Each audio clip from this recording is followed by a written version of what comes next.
listening to New Roads, New Rules, the podcast where women come together to navigate life's big transitions with honesty, humor, and a whole lot of heart. Here are your hosts, Sandi and Terri. Real women, real talk, and ready to ride. But you're my bestie for life.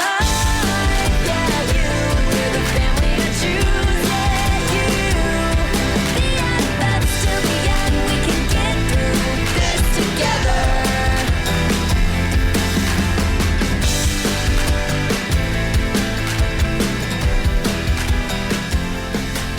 Hey everybody, welcome back. Today we're talking about something that I think almost every woman has dealt with at some point in her life, weight loss. I mean, I'm always dealing with it, but have been talking about it multiple times throughout our episodes. But this time we're not just talking about weight loss, but the cycle that so many women get stuck in. You lose some weight, you gain it back, you try again, and eventually you start feeling like you've tried everything. And that's describing my entire life. I've tried different diets, counting calories, cutting carbs, working out more, and yet somehow the cycle just keeps repeating, right? So today we wanted to have a conversation about why that may happen and why the answer might have a lot less to do with willpower than what we've been told in the past, right, Sandi? Yeah, so much so. Welcome, everyone. I love this topic. I know so many people that struggle with it. I struggle with it. I think all women do. I don't know who doesn't. I'm excited today because we have a guest. Her name is Hannah, and she is a certified life coach and trainer with a background in psychology. What makes her perspective really interesting is that she has lived the same cycle so many women experience, right? Yes. She's lost 30 pounds, gained 50 back, and eventually lost and maintained being the word, 70 pounds for good. But the turning point wasn't another diet or stricter rules. It was changing her mindset and rebuilding her habits. Today, she helps women around the world break destructive patterns around food and build sustainable weight loss that actually lasts. Hannah, welcome to New Roads, New Rules. Thanks for joining us. Hi. Thanks for having me. Absolutely. So before you became a coach helping women with this, what did your journey look like? You've talked about losing weight and gaining it back. What do you think changed you mentally that second time around? So I always struggled with my weight. It was always a conversation at home, watching my older sisters. And I was never forced on you need to do a diet, at least, from an early age. It was healthy habits, but it was everything around me was eat less, or it's okay to have frozen yogurt for dinner because it's less calories, or, all the different things that I tried on my own. And then when I was a freshman in high school, I decided, okay, I need to start losing weight. I can't do this anymore. And I went to a doctor who specialized in obesity. And he put me on all these medications, and he told me you need to have your yogurt with then don't have water and then fruit and all these rules. At the same time, I was, sneaking into the kitchen in the middle of the night, eating tons of nuts and downing nut butters and then acting like it didn't happen, or getting on the scale and freaking out because it jumped. And then constantly starting and stopping. And I think it was getting out of an environment that was causing me a lot of stress and overwhelm, and being able to feel happier in life. I think that was a big thing, and realizing that your environment plays such a big part. And also really getting out of the mindset of how can I lose the weight super fast and how can I get to the end goal, and instead, let me just make this my lifestyle. Because the moment that I made it my lifestyle, I started walking more. I was working out because it felt good, not just because, I ate a whole box of chocolate. Focusing on eating healthy foods, not because it's, something I have to do and it's a punishment, but genuinely because it feels good to take care of myself. Right. So I think really the shift of learning that this is something as a lifestyle. This is something that I want to enjoy, and I can still eat dessert. I can still, eat sushi and Chinese food. I don't need to go crazy with it. And it was a process. It didn't something that happened overnight. I think that was another big part, is that I got more patient with it instead of being I need to lose the weight super fast. I understood that it was going to take time. And for the first time, I started losing the weight at a consistent speed, but not regaining it because I wasn't giving up and starting over again. It was just, let's keep going. Right. No, I totally hear that. Yeah, totally. So this is the thing that's most interesting to me. So it sounds like the psychological side is often the missing piece. When you look back at your earlier attempts, do you think mindset was really the difference between like temporary weight loss and then something that's stuck? Definitely. I think at the end of the day, weight loss is 90% mental. I think that it's super important what we eat. Like, I am a strong believer that you can have, you say a chocolate bar and 200 calories, or you can have some fruit and it's 200 calories. But at the end of the day, what you're eating does matter, because if you choose whole foods, it's going to fill you up. It's going to make you feel better. I still believe that, we need to incorporate the chocolate and if people want to drink or whatever it is, because that's a balanced lifestyle. But I think back when I was, chasing the diets, my mindset was very much, I can't have this. And then the moment I did have it, it was, okay, well, I ruined everything, so I might as well just keep going. Right. Oh, that's happened to me. That has absolutely happened to me. I make one mistake and I'm like, I'm done. Exactly. And like all these off limits. Or, I think the fact of I was super reactive. I was always, I feel uncomfortable. Okay, I need to eat something right now. Right. I'm having a bad day. I need to eat something. So, I got in a fight with my mom. She's looking at me taking extra potatoes. So I'm going to on purpose take more potatoes because, in she's bothering me. Bothering me.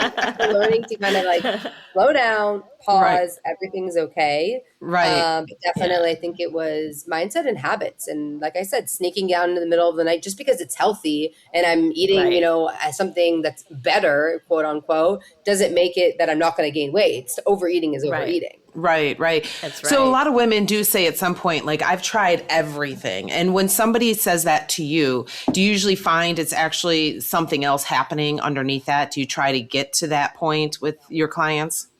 Definitely. So when clients tell me they tried everything, first of all, I'm like, you're speaking my language, because I also tried everything and I understand and sympathize with what that means and what that feels like.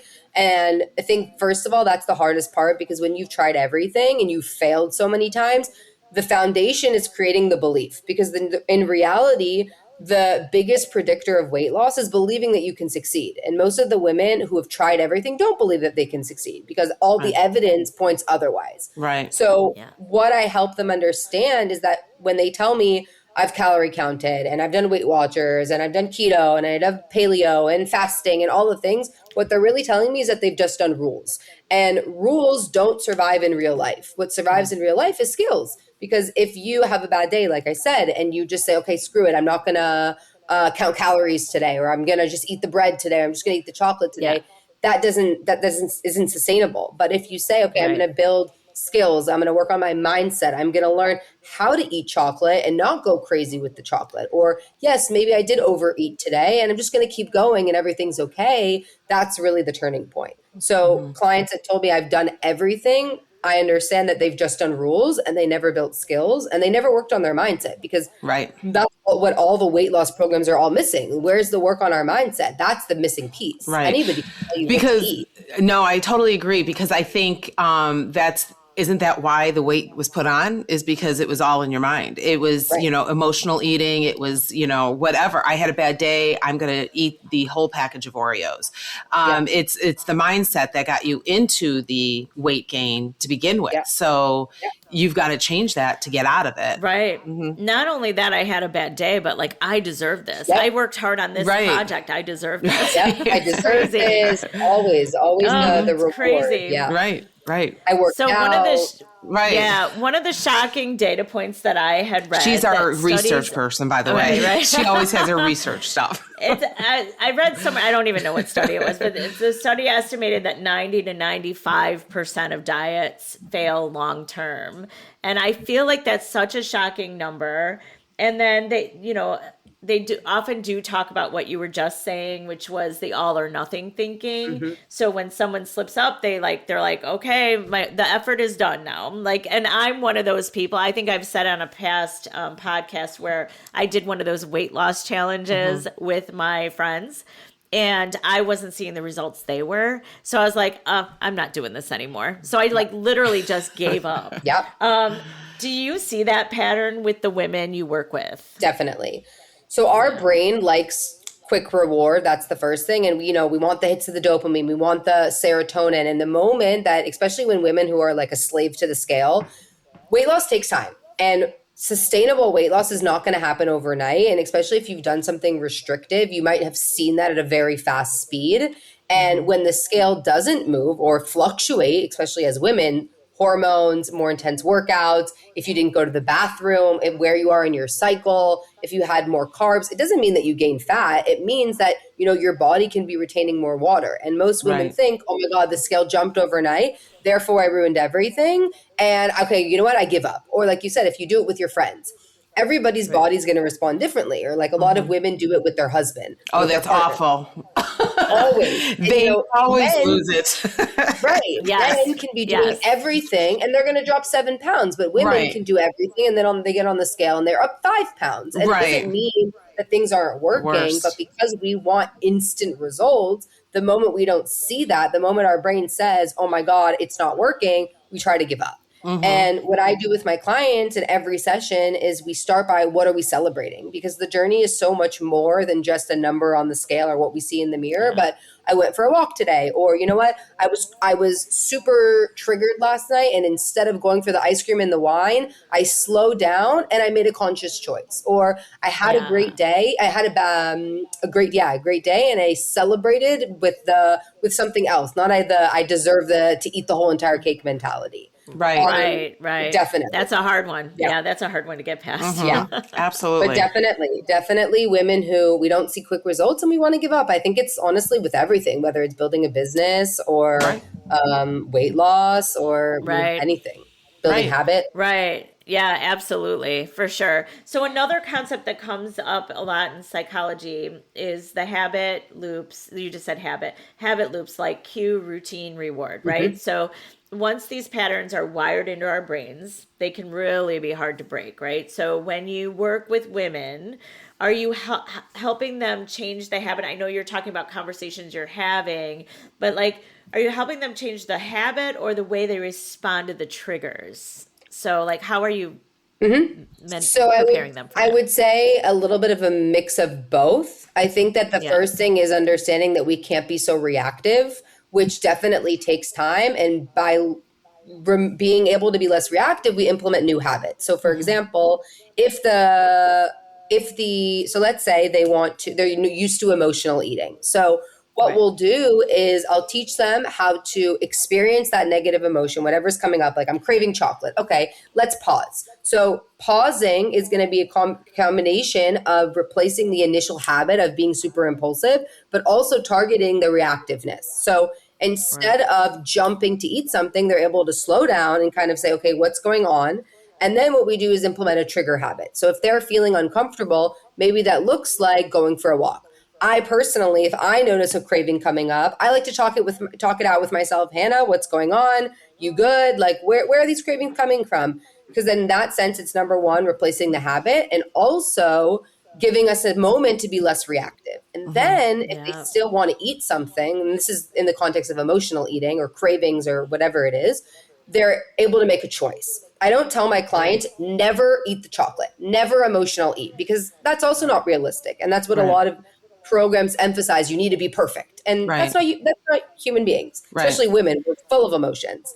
And but the difference is making a choice to say, I choose to eat this and I move on. Instead of, I shouldn't have eaten that. And, oh, what did I do? And I didn't even want that, because there is a part of us that did want it. And we have to speak to that part.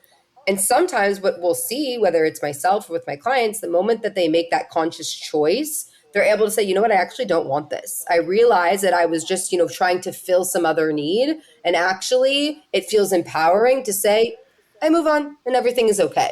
Right. I think it's definitely a combination that go together. Right. No, I agree. That makes sense. I am an emotional eater, and I did change because I've lost over 100 pounds here over the last year and a half or whatever. Right.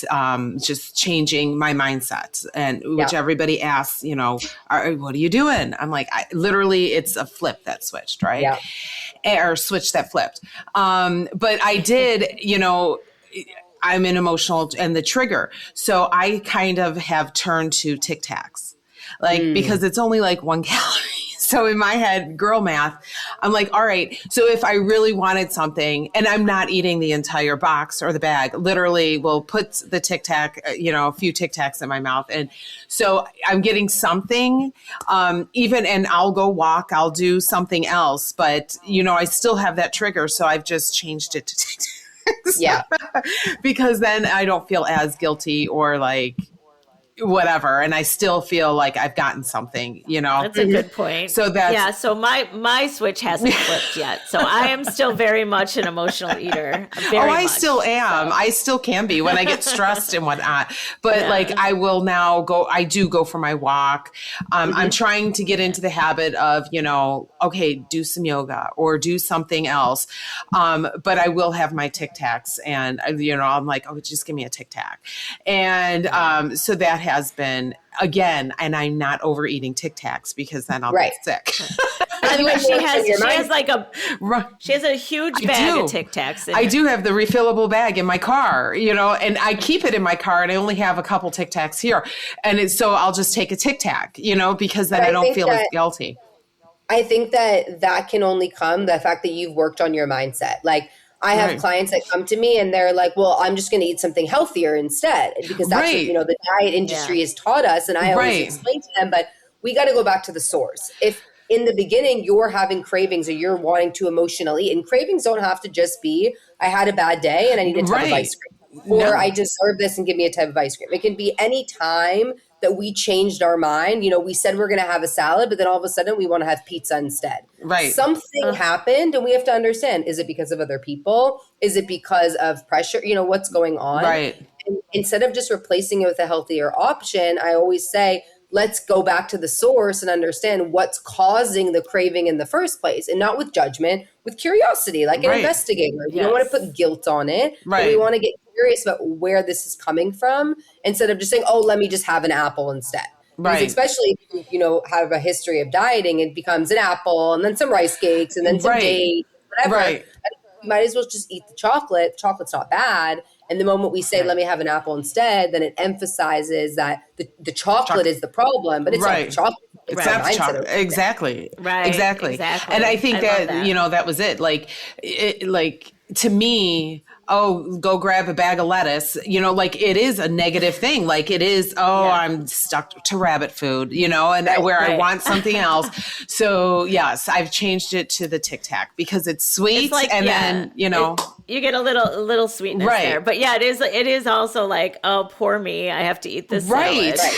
Or the apple. And I'm like, ugh. Right. So we do talk a lot of to women in their 40s and 50s. And they on the podcast, and they're like, nothing that used to work is working with me anymore because now they're hitting perimenopause and menopause.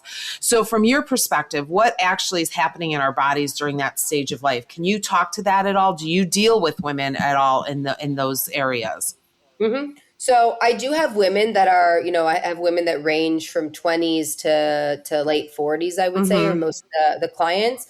I can't speak specifically to what's going on in premenopause, but I will say that, our bodies do respond differently. Lifestyle changes, stress. I think that especially if they've done restrictive dieting before, your body gets used to that. And we have to understand like, okay, is that still going to work for us? Because it can work, especially if you're very disciplined and you just say, I'm in a restrictive diet forever. Right. That might work for you, but for how long? So I would say, but again, I think that if it's anything, like it's really all mindset. Again, I can't say specifically what's happening in menopause, so I don't want to say something that's out of my area of expertise. Right. But I do believe that, probably also as we get older, your mindset kind of changes and it becomes like, can I maintain this diet anymore? Life stress or am I sleeping as well?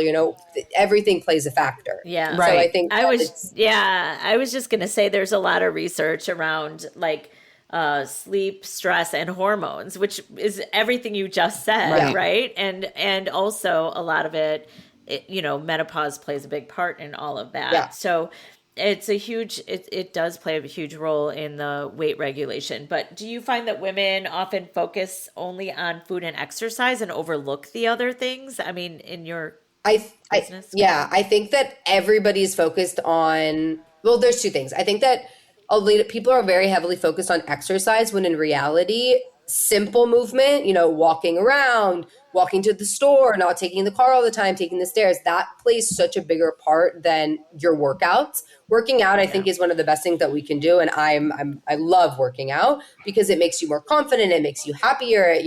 I think it has so many benefits overall, but when it comes to weight loss, it's a really small piece. And what it goes back to is our eating habits. But I think that women are focused on what I'm eating. Like a lot of the time clients will come to me like, well, what do I need to eat? What do I need to eat? How many calories do I need to eat?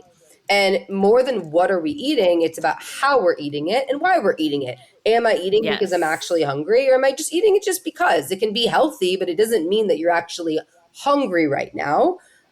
So I think that most women are very focused on what I need to eat and how many calories they're burning. I think that nowadays, especially with social media, everything is, am I getting enough protein? And my cortisol and all that, which again, I think it's another fad. Listen, protein is very important. And for someone who's not eating any protein, of course, it's going to make a big difference if they're going to start focusing on protein. But like, we don't want to skip the fruits and vegetables. We want to skip our fiber. We want to have a balanced meal.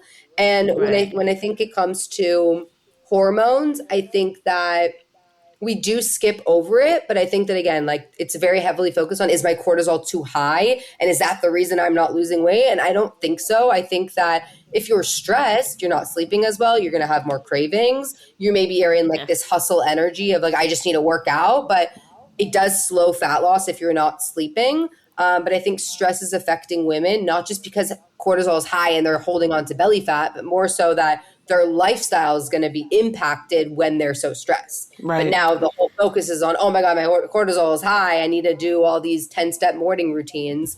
When, no, so go back to the basics.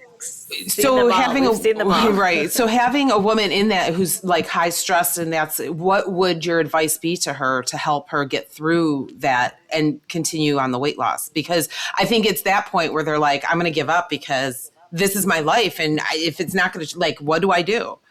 Yeah. It's me. That's me right now. So I think that, first of all, just going through, if a client is already feels like she's doing all the things and she has so much stress in her life and all of that, what it looks like is me helping them understand, okay, what are we eating like today? And how can we make small, simple changes? How can we implement, a structure that maybe is missing? So for example, if they say like, I don't eat breakfast, I'm not hungry in the morning, I don't believe that every single person needs to eat breakfast. I believe that let's look at your pattern. So if you don't eat breakfast, but then you're snacking all the afternoon, or you're eating and ordering takeout in the evening, then clearly something isn't working. But again, it's not like, okay, let me give you a strict meal plan and then you just need to do that on top of your stress, but more so small things that we can add in. So let me add in more for whole foods. If I'm going to eat the chocolate, how can I eat it more in an intentional way?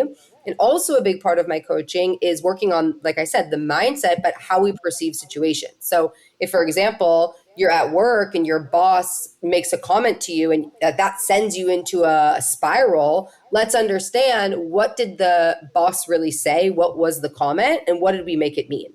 And through that, we're able to really understand and change the way we respond and react to situations, instead of just, making everything super personal or going into like crazy stress. Because at the end of the day, most things are neutral, but we bring so much meaning to it. And my job as a coach is to help them respond to their triggers, because their triggers aren't going anywhere, but just do it in a way that supports them instead of working against them. Right. That makes sense. All right, Hannah, we're going to do a quick lightning round. We do that every now and then. And I'm going to ask you some questions. First thing that comes to your mind, just let it rip. Okay. So what's the worst diet trend you've ever seen? Wow.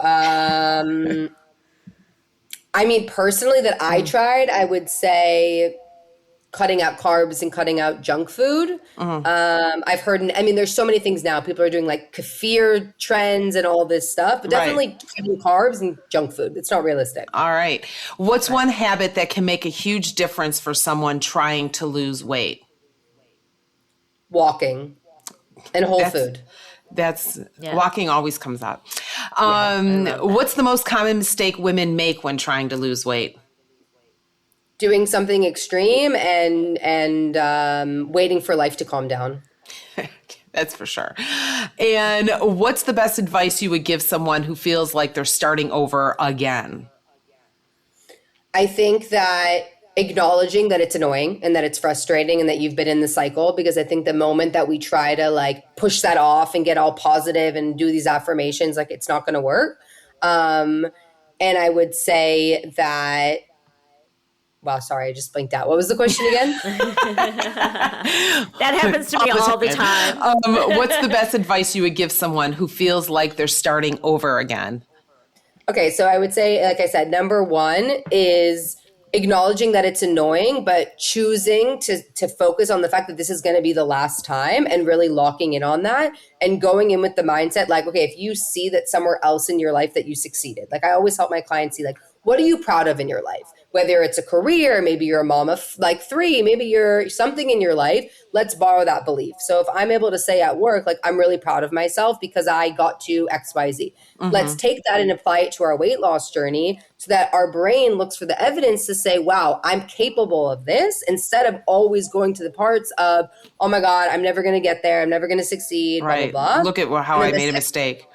Right. And then the second thing is I would just get curious and start to ask yourself, am I eating to the point, am I satisfied? And am I eating because I'm actually hungry? Just learning to be more mindful instead of just eating on autopilot all the time, rather than doing any crazy extreme diet, just focusing on how you're eating and why you're eating rather than what I'm eating.